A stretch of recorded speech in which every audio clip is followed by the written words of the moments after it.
Buenas, mi nombre es Eduardo López del Castillo y voy a hablaros sobre la amplitud de movimiento. Comenzamos haciendo un repaso al índice. En primer lugar, tenemos una introducción, luego hablaremos sobre qué es la amplitud de movimiento, qué objetivos persigue, qué tipos y qué beneficios aportan.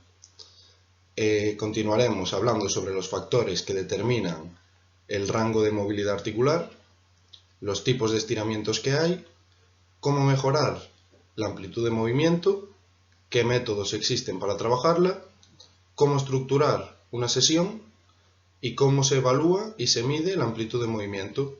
Por último, una bibliografía. A modo de introducción, vamos a hablar sobre algunos conceptos que veremos a lo largo de esta presentación. Los estiramientos. Los estiramientos tienen como finalidad dar elasticidad al sistema musculotendinoso. Consisten en una serie de ejercicios suaves y mantenidos con el fin de preparar a los músculos y aumentar el rango de movimiento de las articulaciones. También tenemos la movilidad articular, que es la capacidad de movimiento que tiene una articulación o un complejo articular. Flexibilidad y elasticidad. La flexibilidad es la cualidad física responsable de la ejecución voluntaria de un movimiento de amplitud angular máxima, por una articulación o conjunto de articulaciones, dentro de sus límites morfológicos, sin riesgo de provocar lesiones o dolor. La elasticidad es la propiedad que tiene un músculo para retornar a la posición de reposo después de haberse deformado por la acción de una fuerza. Se diferencian por la velocidad de ejecución de los ejercicios. La velocidad de ejecución de la flexibilidad es mucho más lenta que la de la elasticidad. Podemos evaluar una articulación en función de su capacidad de deformación, o sea, por su flexibilidad, o por su capacidad para recuperar su longitud no forzada cuando cesan las fuerzas que lo deformaban, es decir, por su elasticidad. Vamos ahora a hablar sobre la amplitud de movimiento. La amplitud de movimiento, ADM, es el grado de movimiento de una articulación cuando se extiende, se flexiona y se rota en todos sus posibles movimientos. La ADM engloba la flexibilidad, la elasticidad, la movilidad articular y los estiramientos, de los que hemos hablado previamente. Otro concepto importante es la ROM, Range of Motion. Este hace referencia al rango de movimiento que podemos alcanzar. Diferenciamos entre tres tipos: la ROM total, que determina la amplitud de movimiento; el ROM activo, que es el que hace el propio deportista, sin ayuda externa; y el ROM pasivo, que es ayudado por una intervención externa, ya sea un instrumento, otra persona o la gravedad. Los objetivos del entrenamiento de la ADM son aumentar nuestro rango de movimiento, garantizar la calidad de movimiento de todas las articulaciones, también garantizar los grados de movilidad específicos necesarios para una determinada práctica deportiva, reduciendo así los riesgos de lesión, mantener una actitud corporal correcta y simetría muscular, y disminuir el tono muscular para facilitar la recuperación y prevenir lesiones. Podemos clasificar a la amplitud de movimiento en dos tipos: general, cuyo objetivo es la movilidad de los grandes sistemas articulares y es necesaria para mantener la amplitud de movimiento de la mayoría de las articulaciones. También tenemos la específica, que garantiza determinados niveles de movilidad articular imprescindibles para la ejecución de una determinada técnica. Al entrenar la amplitud de movimiento, estaremos trabajando tanto nuestra flexibilidad como nuestra elasticidad, lo cual nos va a reportar varios beneficios, como por ejemplo el aumento del rango de movilidad, la prevención de lesiones y de acortamientos musculares, el aumento de la relajación muscular y por tanto disminución de la rigidez; mejoraremos en la fluidez de los movimientos; también se producirán mejoras en la condición neuromuscular con el método PNF, por ejemplo, que veremos más adelante, y también se provocan mejoras en el rendimiento deportivo. A continuación hablaremos sobre qué factores determinan la ROM articular. Factores que determinan la ROM articular. Los podemos dividir en tres grupos. Los factores anatómicos o intrínsecos, que son la composición morfoanatómica de las estructuras, que, en su función estabilizadora y fijadora, limitan la amplitud de movimiento articular, limitaciones de elongación de las fibras musculares, del tejido conectivo y los topes de las articulaciones. La masa o el volumen del grupo muscular antagonista para ciertos movimientos en algunas articulaciones puede resultar limitante. Y también los panículos adiposos, cuando son excesivos o su distribución es desproporcionada, pueden restringir la flexibilidad. Otros factores son los neurológicos, como pueden ser el reflejo miotático, el reflejo miotático inverso, el reclutamiento de unidades motoras, la sincronización, la coordinación inter e intramuscular. El reflejo miotático es una respuesta automática e involuntaria del sistema nervioso ante el estiramiento repentino de un músculo, para protegerlo de un posible desgarro. Por último, otros factores que influyen son la edad, el sexo, la genética, la temperatura ambiente, ya que en una temperatura muy fría aumentaría el riesgo de lesión, también el momento del día, el estado emocional en el que nos encontremos e incluso nuestra situación laboral. Hablemos ahora sobre los tipos de estiramientos que hay. Estiramiento es la capacidad de un músculo para elongarse en respuesta a una fuerza aplicada. Tenemos tres tipos: estáticos, dinámicos y mixtos. Los estáticos son aquellos en los que no se produce movimiento articular. Pueden ser activos o pasivos. Los activos implican que se produzca una acción muscular. En los pasivos o asistidos se requiere de una ayuda externa. En los estiramientos dinámicos también encontramos activos y pasivos. Los dinámicos activos se producen mediante movimientos suaves y controlados, para que la elongación sea progresiva. En los dinámicos pasivos se produce el movimiento articular gracias a la acción de la gravedad, de un ayudante o de un instrumento mecánico. Otro tipo de estiramientos dinámicos que tenemos son los balísticos, que consisten en movimientos rápidos dentro de los límites naturales de rango de movimiento de una articulación. Suelen utilizarse de manera específica en deportes determinados por su gesto técnico. Por último, encontramos a los estiramientos mixtos, que combinan estáticos y dinámicos. Hablemos ahora de cómo mejorar la amplitud de movimiento. Tenemos varias formas de obtener mejoras en la amplitud de movimiento. Una de ellas sería modificando los procesos neuromusculares, donde intervienen los usos neuromusculares, los receptores de Golgi, la inervación recíproca y los receptores de Ruffini. Esto se podría trabajar, por ejemplo, mediante métodos PNF. Otra manera sería aumentando la longitud y la fuerza de las fascias, mediante estiramientos estáticos sobre el músculo relajado, o reduciendo la tensión muscular mediante ejercicios de respiración o cambios de estado tenso a relajado. Otras dos maneras que tendríamos, aunque mucho más desaconsejables, serían estirando otros tejidos blandos, como tendones, ligamentos y cápsulas articulares, mediante estiramientos dinámicos activos ejecutados a alta velocidad. Digo que es desaconsejable porque esto puede dar como resultado una inestabilidad articular, por lo que no merece la pena trabajar mediante este método. Y por último, tendríamos otra manera de obtener mejoras reestructurando las superficies articulares. Esta manera es la más desaconsejable de todas.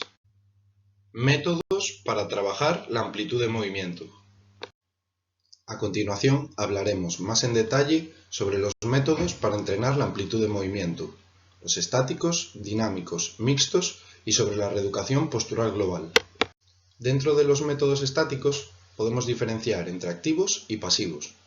Los estáticos activos pueden ser libres, cuando es el propio deportista quien aplica la fuerza sobre un estiramiento, asistidos, que sería lo mismo, pero con ayuda de una fuerza externa que nos ayuda a aumentar el nivel de estiramiento, y los resistidos, donde se aplica una fuerza externa que disminuye el nivel de estiramiento. En cuanto a los pasivos, tenemos el relajado y el forzado.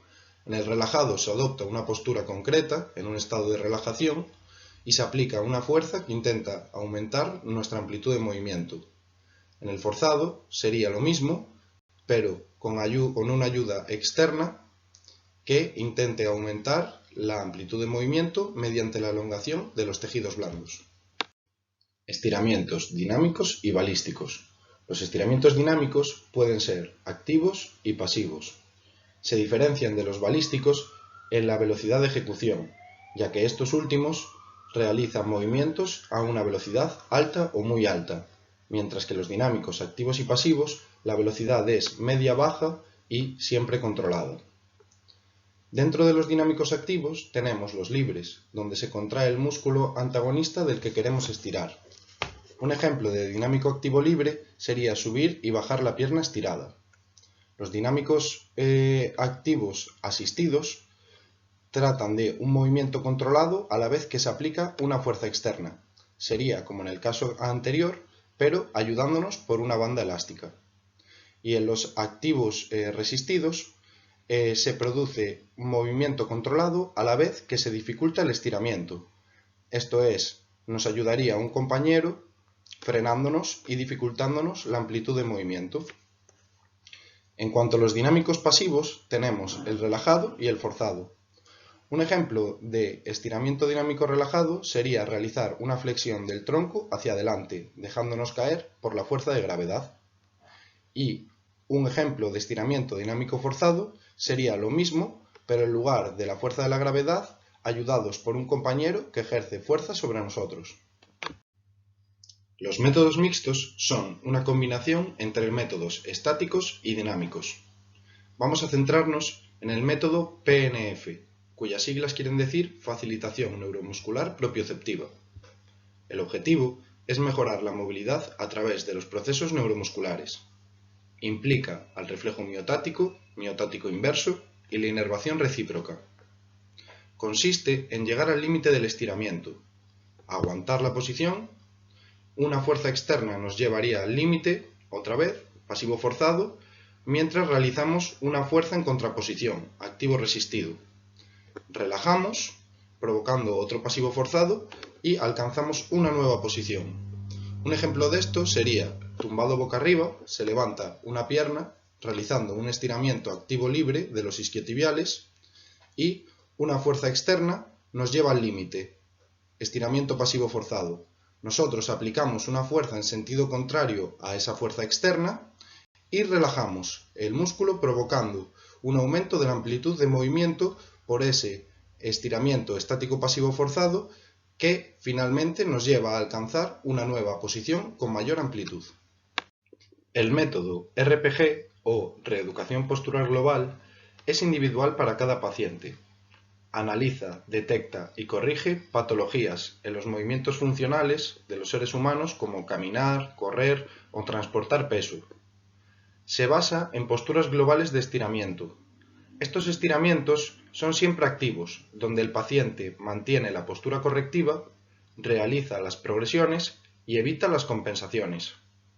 Trabajar con técnicas activas minimiza los riesgos de los estiramientos pasivos, ya que es muy difícil que el paciente supere sus límites de elasticidad voluntariamente, lo que convierte al método RPG en uno de los más seguros. Ahora hablaremos sobre cómo debemos estructurar una sesión de amplitud de movimiento.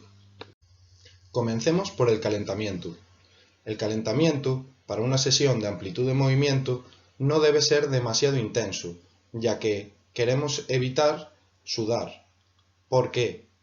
Porque si sudamos, bajaremos nuestra temperatura corporal, y una musculatura fría es una musculatura más propensa a lesionarse. Para ello, en el calentamiento realizaremos estiramientos dinámicos y balísticos. Después, pasaremos a la parte principal, donde trabajaremos los estiramientos estáticos, el método de facilitación neuromuscular propioceptiva, y trabajaremos también la actitud corporal, como puede ser métodos como el RPG, mencionado anteriormente, reeducación postural global, o incluso el yoga, también es una buena alternativa. Por último, terminaremos con una vuelta a la calma, en la que realizaremos estiramientos estáticos, ejercicios de respiración y de relajación autógena. Un ejemplo puede ser la relajación de Jacobson, recomendada para adultos, en la que se producen tensiones y relajaciones de grupos musculares cercanos. Empezaríamos por la cara, continuaríamos con cuello y hombros, seguido del torso y finalmente las piernas. Ahora hablaremos sobre la evaluación y la medición de la amplitud de movimiento. Evaluación y medición de la amplitud de movimiento. La evaluación de la amplitud de movimiento consiste en medir el número de grados de un segmento determinado hasta la posición máxima de movimiento. Existen métodos directos, entre los cuales encontramos el más utilizado, que es la goniometría, que consiste en la medición de los ángulos que describen nuestras articulaciones. También existen otros métodos indirectos, como puede ser mediante el videoanálisis o métodos radiográficos, aunque son menos comunes. Una manera muy práctica de evaluar la amplitud de movimiento es mediante el test FMS, Functional Movement Screen. Este es un test de movilidad articular funcional. Este test pretende crear un estándar objetivo de movimiento funcional humano, es decir, los requisitos mínimos indispensables para considerarse un ser humano funcional. Su objetivo es descubrir asimetrías, desequilibrios y puntos débiles en el cuerpo. Consta de 7 pruebas, como pueden ser la sentadilla profunda, el paso de objeto, el test de flexibilidad de hombros, y a cada prueba se le otorga una puntuación de 0 a 3. Otro test posible sería el test Sit and Reach, empleado para estimar la flexibilidad de isquios. Este test precisa de la ayuda de un cajón, donde se marcarán en centímetros la longitud hasta la que nos podemos estirar, siendo para mujeres el estándar 30 centímetros y en hombres 27. Y ya por último, la bibliografía. Aquí podéis ver las fuentes de las que he sacado la información para elaborar este trabajo. Muchas gracias por su atención y que tengan un buen día.